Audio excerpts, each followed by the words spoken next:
누군가 여러분에게 당신은 어떤 사람입니까? 라고 묻는다라면 여러분들은 뭐라고 답하시겠습니까? 생각해보지 않다가 갑자기 물어보면 글쎄요 라고 이야기할 겁니다. 만약에 그 질문에 제대로 답을 주려면 나에 대해서 먼저 완벽한 파악이 있어야 되겠죠. 내가 할 수 있는 것, 내가 할 수 있는 능력과 내가 할 수 없는 것, 또한 내가 나를 바라보는 것뿐만 아니라 남이 나를 바라보면서 남이 나에게 대한 이 모든 것들을 제대로 파악하여서 종합적으로 깨닫고 있을 때 답을 할 수 있을 겁니다. 나는 이렇게 생각하는데 다른 사람이 나에 대해서 전혀 반대로 이야기한다면 제대로 파악하는 것이 아니죠. 과연 우리가 섬기는 하나님은 어떤 하나님일까요? 성경에서 하나님은 당신에 대해서 직접 뭐라고 말씀하시고 또 하나님을 경험한 사람들, 또 하나님의 마음을 가장 잘 아는 성령님 예수님은 어떻게 말씀하시는가 매우 중요하다고 생각합니다. 결론을 보면 우리 하나님은 전능하신 하나님, 모든 것을 하실 수 있는 능력의 하나님, 그러면서도 불구하고 우리를 철저히 사랑하시는 선하신 하나님이라는 사실입니다. 그 능력과 선하심으로 중요한 것은 우리를 또한 섬겨주시는 하나님이라는 사실을 우리는 알게 됩니다. 그래서 우리에게는 하나님 한 분이면 족합니다. 인도라는 나라는요, 우리나라 지구에서 인구가 가장 많죠. 그 인구 많은 인도에는 그들이 섬기는 신이 3억 3천 신이나 됩니다. 근데 그 신들이 다 세분화되어 있어요. 세상을 창조하는 창조신 브랴마라는 브랴마신, 또 그 창조한 신은 창조만 하는 거예요. 그 세상이 유지될 수 있도록 또 지키는 비슈뉴 신이라고 있습니다. 또 창조만 있는 것이 아니라 파괴하는 신도 있어요. 파괴하는 신은 바로 시바신. 이렇게 해서 3억 3천 신이나 된다고요. 그러니까 종류별로 다 섬겨야 돼요. 그래서 다신교가 됩니다. 그래서 그 많은 신들을 합쳐서 인도를 힌두교라고 해요. 힌두교. 힌두교는 우리처럼 딱 하나님 이게 아니에요. 많은 신들이 세분화되어 있는 그 전체를 힌두교라고 하는 거죠. 그런데요, 우리는 한 분이면 끝납니다. 세상을 창조하신 이도 하나님, 우리를 치료하신 이도 하나님, 어제도 계시고 오늘도 계시고 내일도 열어가신 이가 하나님, 세상의 끝을 심판하신 이도 하나님. 오늘 본문을 통해서 바로 그 하나님이 어떤 하나님인가? 바로 나를 사랑하신 하나님. 나를 끔찍하게 사랑하시기에 나를 살리기 위해서 독생자 예수님을 보내시는 은혜의 하나님. 그 하나님 여러분들을 만나시기를, 그 여러분이 하나님을 또한 섬기고 그 은혜를 받으시기를 주님의 이름으로 축원합니다. 오늘 마태복음 20장 말씀을 보면 예수님께서 제자들에게 하나님은 이러신 분이고 하나님이 우리에게 허락하신 그 천국은 이런 천국이고 또 예수님의 마음을 통해서 하나님은 이런 마음이시다라는 걸 구체적으로 가르쳐 주세요. 마태복음 20장에 보면 한 세 가지 정도의 큰 스토리가 같이 연결되어 있습니다. 하나는 품꾼의 비유라고, 아침 6시에 일꾼을 고용한 이 농장주, 포도원 농장주가 한 데나리온은 그 당시에 노동자가 하루 품삯이에요. 하루 식구들이 먹고 살 수 있는 양의 돈, 그 한 데나리온을 주기로 계약을 해요. 그런데 그 이후로 9시에 또 한 노동자에게 똑같은 한 데나리온을 계약을 합니다. 12시에 또 한 노동자를 만나서 이 농장주가 동일한 한 데나리온, 심지어 나중에는 6시에 일이 끝나는데 5시에 한 노동자를 만나서 한 데나리온을 주겠다라고 약속하면서 채용하는 장면이에요. 우리는 이 포도원 품꾼의 비유를 잘 알고 있습니다. 그런데 이 포도원 품꾼의 비유를 들으면 합리적인 사고를 가진 사람들이 들을 때는 매우 불공평하고 불합리한 이야기예요. 그런데 예수님께서 이걸 제자들에게 천국 비유로 말씀해 주셔요. 예수님 말씀을 들으면 첫째, 예수님께서는요, 우리 하나님에 대해서 선하신 하나님, 또 긍휼과 자비의 하나님임을 가르쳐 주십니다. 그 말씀 가운데 이 포도원 품꾼 비유가 들어있는 거예요. 자, 보세요. 포도원 농장주가 일꾼을 고용하는데 6시에 채용한 사람, 9시, 12시, 5시 모두 한 데나리온 똑같이 임금을 준다는 거예요. 그러니까 나중에 임금을 받을 때 당연히 아침 6시에 온 사람이 항의를 하겠죠.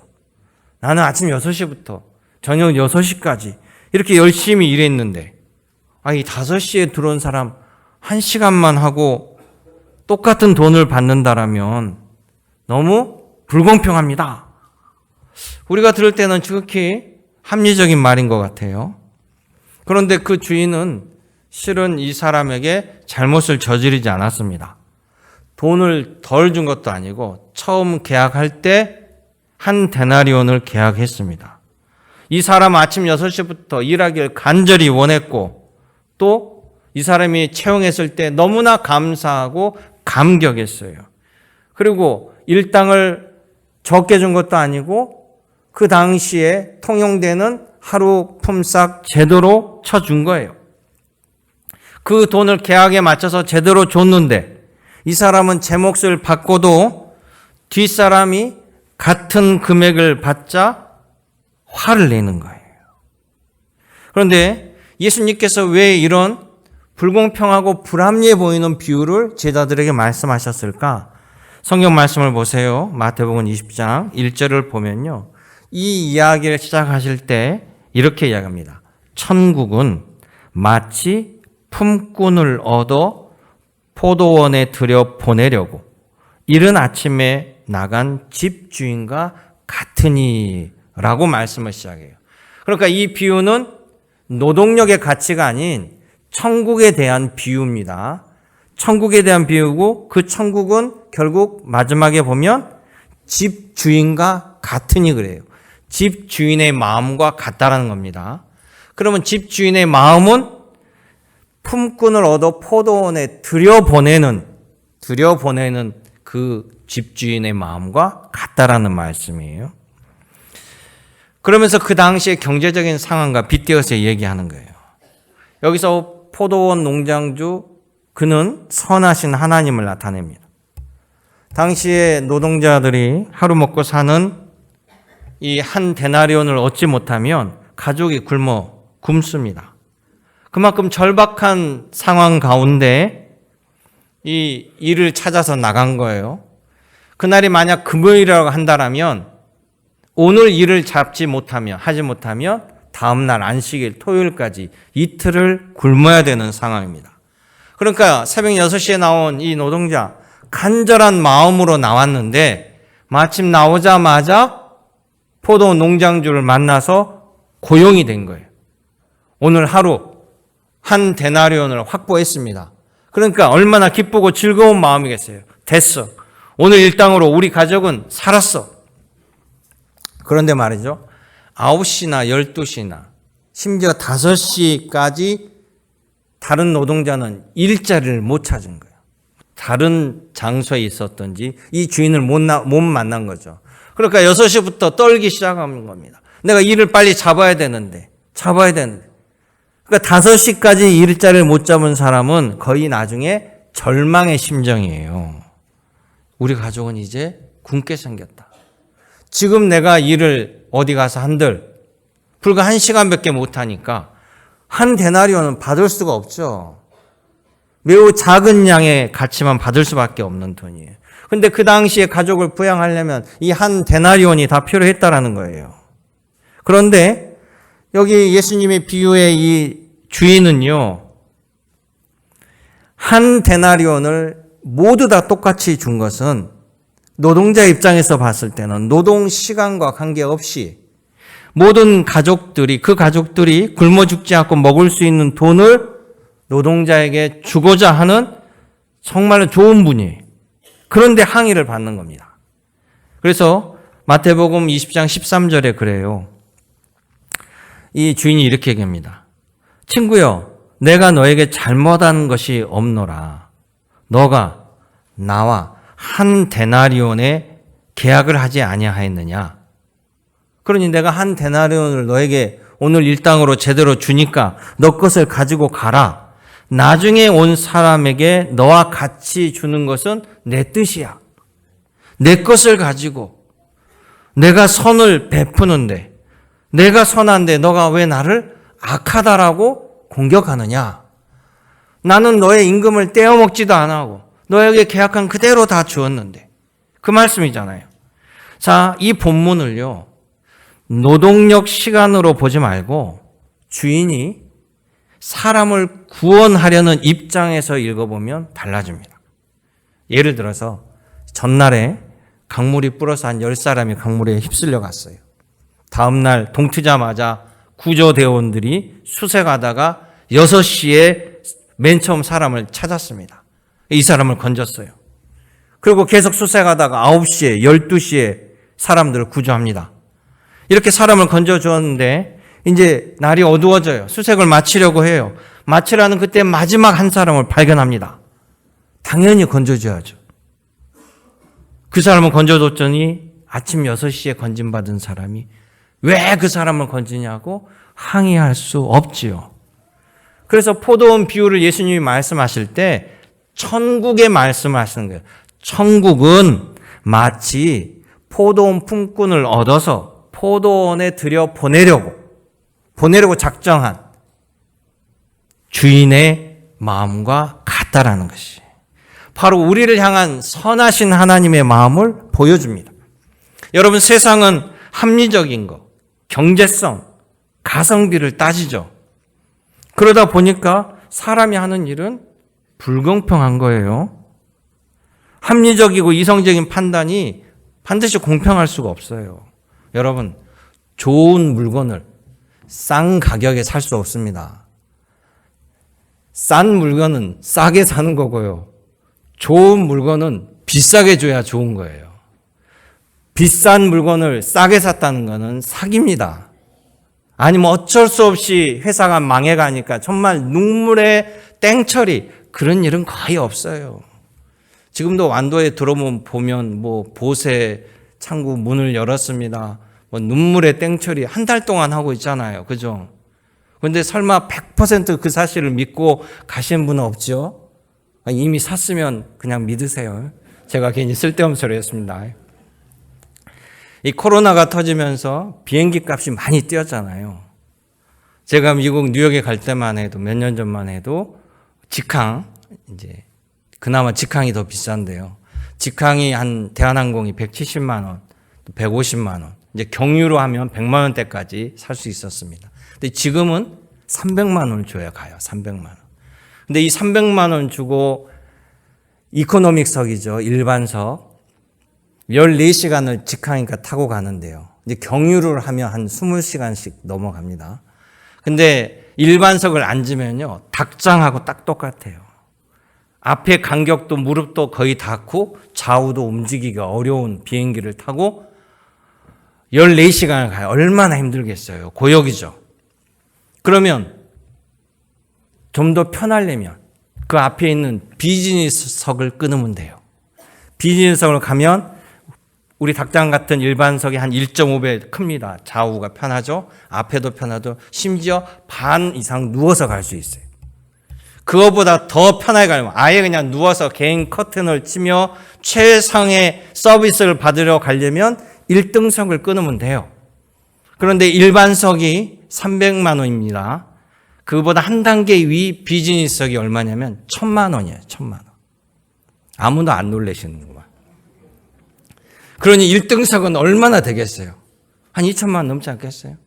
300만 원에 14시간 비행기를 타고 갔다 오시겠어요? 나는 그래도 폼생폼사 편하게 가야 돼. 1,000만 원을 주고 다녀오겠어요.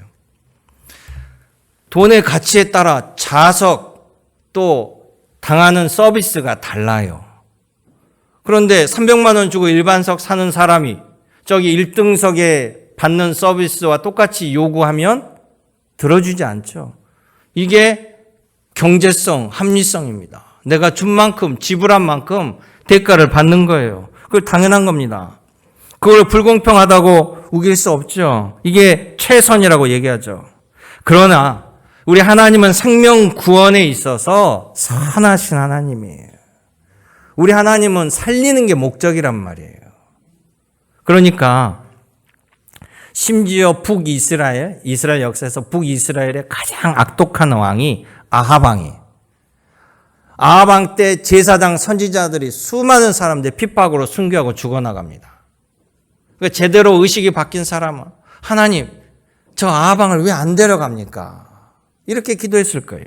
그런데 심지어 그 아합 왕도요, 나중에 궁지에 몰리게 되니까 하나님께 와서 막 눈물로 회개 기도를 합니다. 하나님 살려달라고, 도와달라고. 그러니까 하나님께서 기도를 들어주시고 응답하시는 거예요.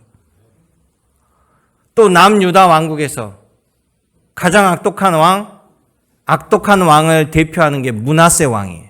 이 므낫세 왕 때 하나님께서 결국 남유다도 멸망시키겠다라고 선포하셔요. 근데 이 므낫세 왕이 우상을 섬기면서 많은 백성들을 전부 다 우상의 길로 끌고 가요. 그러니까 하나님께서 진노하셨잖아요. 그런데 나중에 므낫세가 지는 중간에 회개를 해요. 회개를 하고 하나님 앞에 엎드립니다. 하나님께 또 간절히 간구합니다. 그러니까 하나님께서 므낫세의 기도를 들어주셔요. 아니, 므낫세 때문에 죄로 흘러갔던 사람들은 결국 돌이키지 않아서 심판을 받는데 므낫세는 응답을 받는단 말이에요. 불공평합니까? 하나님의 선하신 뜻이기 때문에 우리 하나님은 공평하셔요. 왜냐? 우리 하나님은 회개하는 자에게 용서를 허락해 주셨어요.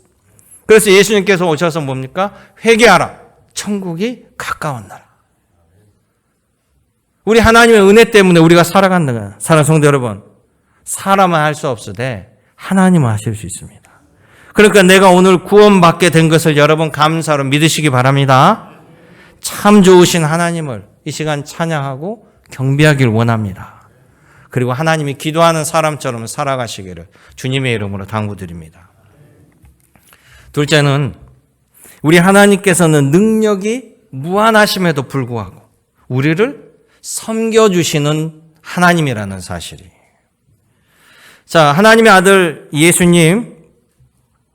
예수님께서 직접 말씀하십니다. 능력이 무함에도 불구하고 우리를 섬기려 오셨고 우리를 살리시기 위해서 당신께서 대속물로 죽으신다라고 얘기해요. 사람들은요, 나 대신 나를 살려주기 위해서 대신 죄값을 치르고 죽어준다는 자체를 이해하지 못해요. 도대체 왜 나에게 이런 사랑을 베푸는데, 왜 나에게 이런 은혜를 주는데 이해하지 못해요. 세상에서는 능력을 가진 자가 남을 위해 섬겨준다라는 아무 목적 없이 오로지 내 생명을 건지기 위해서 섬겨준다는 것을 본 적이 없어요. 세상 사람들은 잘 살기 위해서 능력이 있어야 한다고 합니다.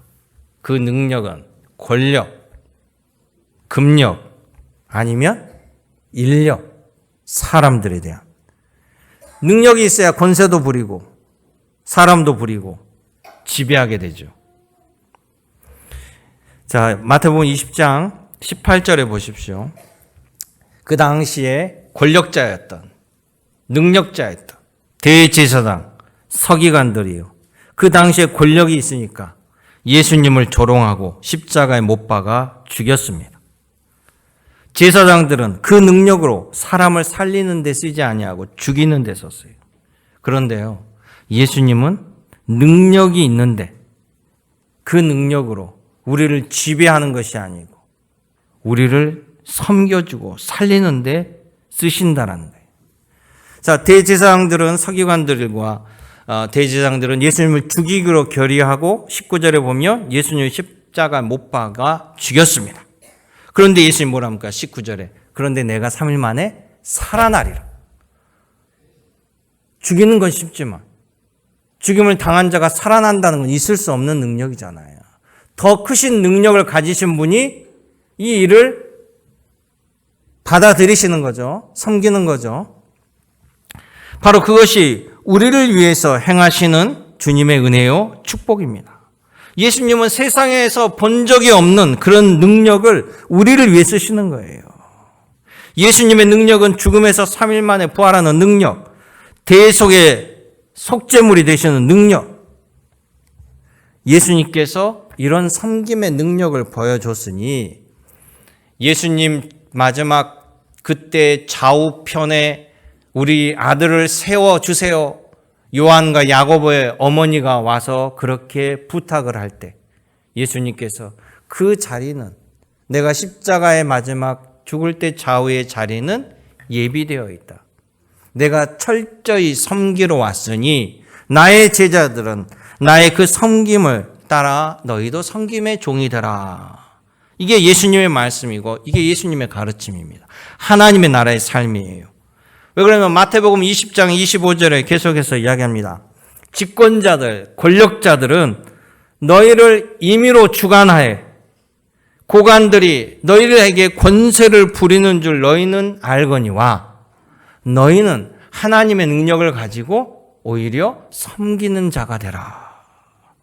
왜냐하면 예수님이 이 땅에 오신 그 자체가 28절의 말씀이에요. 28절 같이 읽어볼까요? 인자가 온 것은 섬김을 받으려 함이 아니라 도리어 섬기려 하고 자기 목숨을 많은 사람에게 대속물로 주려 함이니라. 아멘. 여러분 그 능력과 그 은혜를 입었다라는 사실이 하나님께서 다윗 왕을 참으로 예쁘게 보신 것은요. 다윗 왕이 여러 가지 잘한 것이 있지만 자기 능력을 고난 밖으로 쓰지 않고 겸손하게 생명을 살리는 곳으로 내려놨다라는 거예요. 자, 다윗은요, 자기의 주군인 사울 왕을 위해서 충성을 다한 충신이었습니다. 그런데 이 사울 왕이 자기의 충신 다윗을 의심하고 제거하려고 그래요. 심지어 다윗은 사울 왕의 사위예요. 자기의 장인이 자기가 충성했던 사울 왕이 자신을 죽이려고 해요. 20년 동안 도망자로 피해 다닙니다. 사울 왕은 전군을 동원해서 다윗을 죽이는데 총력을 다합니다. 그런데요, 사울 왕을 2번이나 다윗이 죽일 수 있었어요. 그런 능력이 있었는데 끝까지 참고 안 한 겁니다. 자기 능력을 내려놓고 생명을 해야 하는 일이 아닌 하나님의 뜻에 따라 생명을 살리는 일에 함께하는 거예요. 그리고 하나님을 신뢰합니다. 하나님이 나의 선함을 아시오니 하나님께서 기름 부어 세운 사울왕 하나님께서 처리하시리라. 하나님을 의지했습니다. 하나님을 신뢰한 거죠. 하나님이 그것을 기뻐 본 거예요.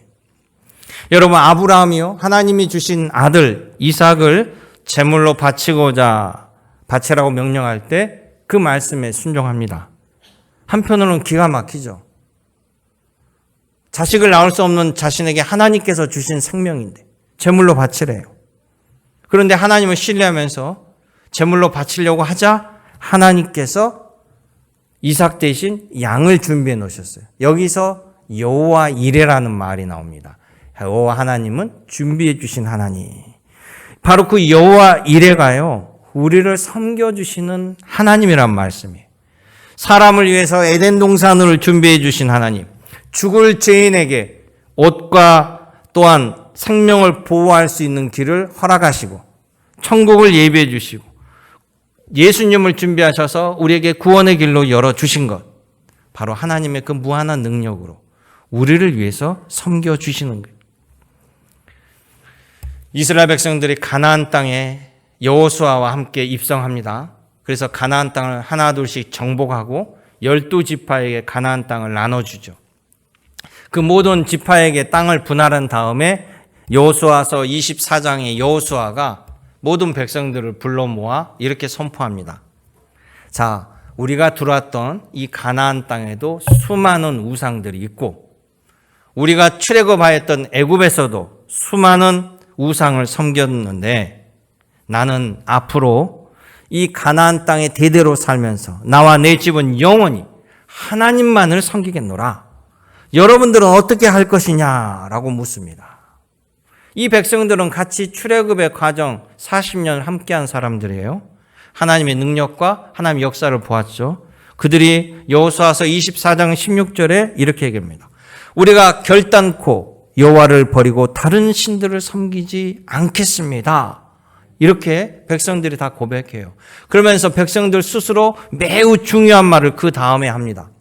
여호수아서 24장 17절에서 18절 말씀 제가 읽어드릴게요. 우리 하나님 여호와께서 친히 우리와 우리 조상들을 인도하여 애굽 땅 종되었던 집에서 올라오게 하시고 우리 목전에서 큰 이적들을 행하시고 우리가 행한 모든 길과 우리가 지나온 모든 백성들 중에서 우리를 보호하셨으며 여호와께서 또 백성들과 이 땅에 거주하던 아모리 족속을 우리에게서 쫓아내셨습니다.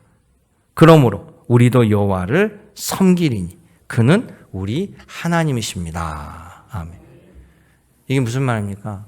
출애굽하는 동안 여기까지 들어온 모든 것들이 하나님께서 도우시고 하나님께서 보호하시고 하나님께서 열어주시고 하나님께서 우리를 섬겨주신 결과로 우리가 이곳에 왔으니 그것을 체험한 우리도 당연히 여호와 하나님을 섬깁니다. 어찌 우리가 다른 신을 섬길 수 있겠습니까? 이 말이에요. 할렐루야. 사랑하는 성도 여러분, 마찬가지예요. 주님이 여러분들을 섬겨주셨기에 오늘 여기까지 여러분들이 호흡하며 내일을 기약하며 살아갈 수 있음을 기억하시길 원합니다. 그러게 우리 하나님은 감사하는 자에게 더 큰 감사의 은혜 은총을 내려주심을 믿고 바라보기를 원합니다. 마지막 세 번째 말씀은 예수님은 하나님께서 우리를 정말로 사랑하시고 우리를 위하시는 그 선한 의지를 어떤 것도 꺾을 수 없다. 이렇게 우리에게 가르쳐 준다는 겁니다. 우리 교회에서 올 초에 성지순례를 갔습니다. 성지순례를 가서 대추 야자 열매를 우리 많이 사왔어요. 우리 성지순례 갔던 분들 대추 야자 열매를 샀던 곳이 어디죠? 기억하세요? 여리고. 예, 기억하시군요. 하도 맛있어가지고 장소를 기억 못할 줄 알았는데 여리고에서 샀어요. 그 여리고가 지금은 이제 팔레스타인 통치 지역입니다. 팔레스타인 통치 지역인데 여리고가 원래 예수님 당시에 그 종려나무 성읍이라고 불렸어요. 그만큼 종려나무가 많은 성읍이에요. 그러니까 당연히 종려나무 열매, 대추야자 열매가 풍성하죠. 그리고 이 여리고가 또 유명한 것은 그곳에서 발삼향이라는 것이 나오는데 발삼향 주산지가 여리고입니다. 그래서 이 발삼향이 그 당시엔 눈병에 치료하는 약이었대요. 그러다 보니까 전국에 있는 눈병 환자들이 그 동네 올 거 아닙니까? 천안에 온양온천 가서 치료하듯이. 그러다 보니까 실제 치료가 되지 않지만 맹인들도 그 동네에 많이 몰려들었어요. 바로 그 동네가 여리고입니다. 오늘 본문에 보면 20장 29절에 예수님께서 제자들과 여리고성에 들어가요. 그랬더니 2명의 맹인이 예수님께 와서 간청하는 장면이 나타납니다. 자, 시끌벅적한 가운데 예수님이 오니까 수많은 무리들이 따라 들어오죠. 그런 가운데 여리고에 있던 이 2 맹인이 예수님의 소식을 듣습니다. 길가에 앉아있다가 소리가 들리기 시작하니까 예수님이 오신 걸 알게 된 거예요. 그러다 보니까는 30절에 막 그 무리들 가운데 소리를 질러 외칩니다. 주여, 우리를 불쌍히 여기소서. 다윗의 자손이여, 우리를 불쌍히 여기소서. 다윗의 자손이여. 막 소리를 치고 함성을 칩니다. 그러니까 주변 사람들이 말리고 제지하죠. 그러다가 예수님께서 그들을 보시면서 묻습니다. 내가 너희에게 무엇을 해주기를 원하느냐? 라고 예수님 물어요.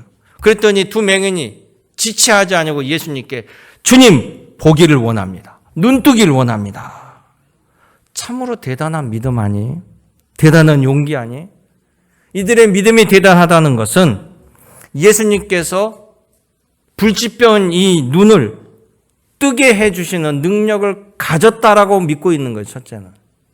둘째는 우리가 간청하면 예수님께서 고쳐 주실 거다라는 그 믿음을 가지고 있다는 거예요. 이 두 개라도 하나라도 부족하면 예수님에게 나와서 소리 지를 수가 없어요. 아무리 소리치고 고쳐달라고 해도 고칠 능력이 없는 분한테 외쳐봤자 뭐 하겠습니까? 또 하나는 고칠 능력이 있는데 나를 박대하거나 너 언제 봤다고? 누구니? 이렇게 얘기해버리면 희망이 없잖아요.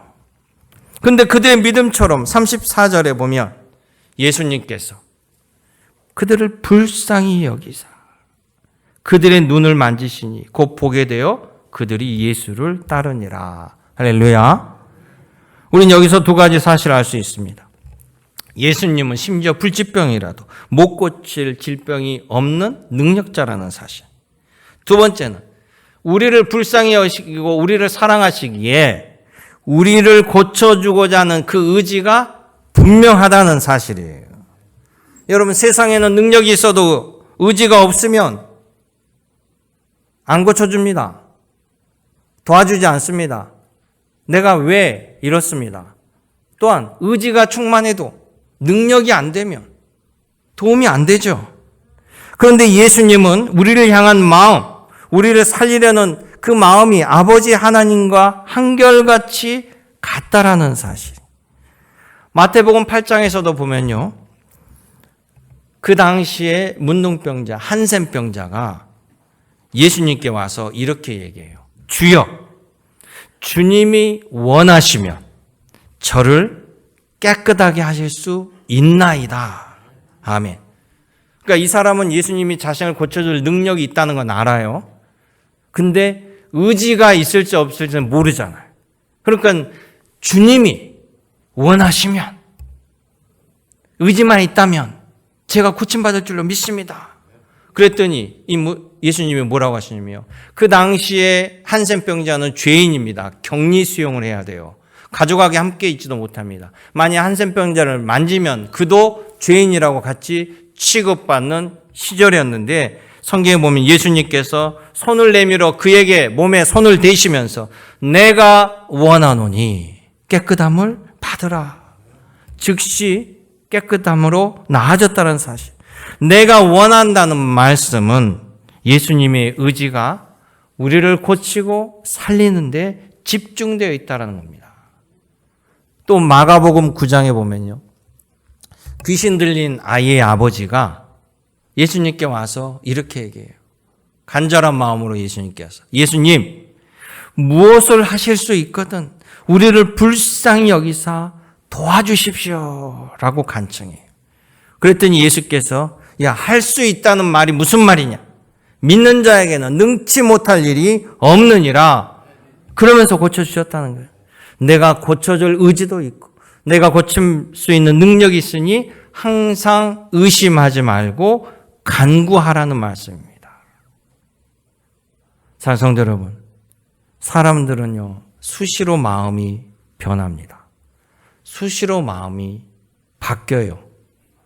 날 도와주다가 안 해줬다가 여러분 그러잖아. 누구를 막 도와주다가 내가 언제까지 도와줘야 돼? 또 마음이 강팍해졌다가 그러다가 지금까지 도와줬는데 조금 더 계속 마음이 수시로 바뀌어요.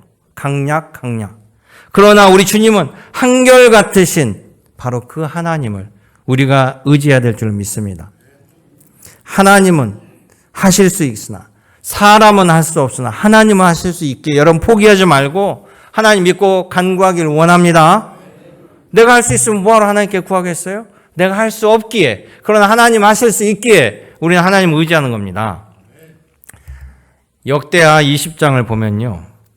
남왕국 다윗의 후손 남왕국 중에 여호사밧이라는 왕이 있어요.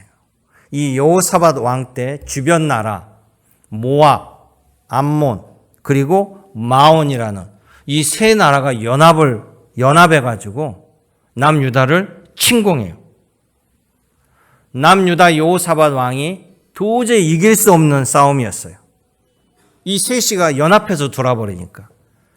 그때 여호사밧은요 백성들을 전부 다 성전으로 모읍니다. 어린아이까지 모아놓고 하나님께 제사를 드리고 하나님께 기도합니다. 성경에 이렇게 기도문이 나와 있습니다. 제가 읽어드릴게요. 우리가 이 성전 앞과 주 앞에 서서 이 환난 가운데서 주께 부르짖은즉 주께서 들으시고 구원하시리라 하였나이다. 우리를 치러오는 이 큰 무리를 우리가 대적할 능력이 없고 어떻게 할 줄도 알지 못하고 오로지 주만 바라봅니다. 간절한 마음으로 외칩니다. 과연 하나님의 의지, 하나님의 능력으로 하나님은 어떤 답을 주셨을까요?